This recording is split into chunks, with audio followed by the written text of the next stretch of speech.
Dans cette vidéo, je vais vous parler de la différence entre la SLA et la CEP.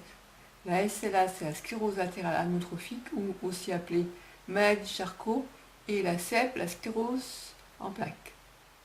Alors, c'est ce cher monsieur Charcot, professeur,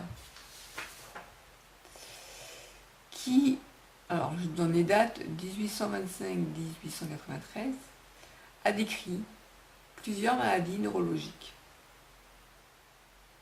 dont certaines portent son nom, la maladie de Charcot, qui est la SLA. Donc il fut le premier à décrire la sclérose en plaques. Dans la CEP, le système immunitaire détruit des cellules nerveuses, surtout au niveau du cerveau. Je vous parle par rapport aux écrits de la Fondation Charcot.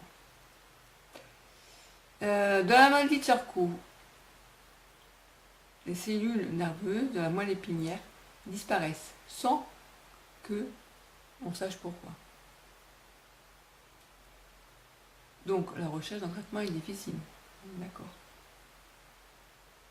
La nature de ces deux maladies, sclérose en plaques et sclérose latérale amyotrophique, étant différentes, les recherches le sont également. Donc en fait, la SLA, maladie de Charcot, c'est une maladie qui a touché ma mère, est une maladie mortelle à ce jour. La sclérose en plaques, non.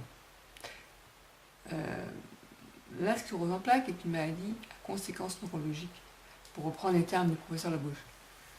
Et non, en fait, c'est une maladie auto-immune. Donc là, il parle de maladie neurologique. En réalité, non. Maladie neurologique, c'est maladie de Parkinson, SLA. Pourquoi faire cette différence entre SLA et CEP? Parce que même des médecins à l'heure actuelle se trompent. C'est fou, hein. Là, j'ai été voir un gastro-entérologue qui m'a dit « Ouais, en plus, vous avez la même maladie que votre mère. » Je dis « Non, ma mère, c'était la SLA, moi, c'est la CEP. » Rien à voir. Rien à voir. D'accord, c'est la sclérose. On appelle les deux la sclérose.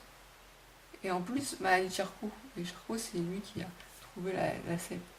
Donc c'est pour ça qu'il y a des confusions des fois. Mais attention, si on vous dit que vous avez la CEP, vous n'allez pas mourir demain. Enfin, sauf si vous faites écraser par une voiture. Mais voilà. Alors, ce sont vraiment deux maladies différentes. Je vais vous en reparler en vous faisant un article très long pour bien que vous compreniez en détail les différences. Voilà, c'était juste une petite introduction pour vous parler de ce prochain article que je vais publier sur le blog adieu-la-cep.fr.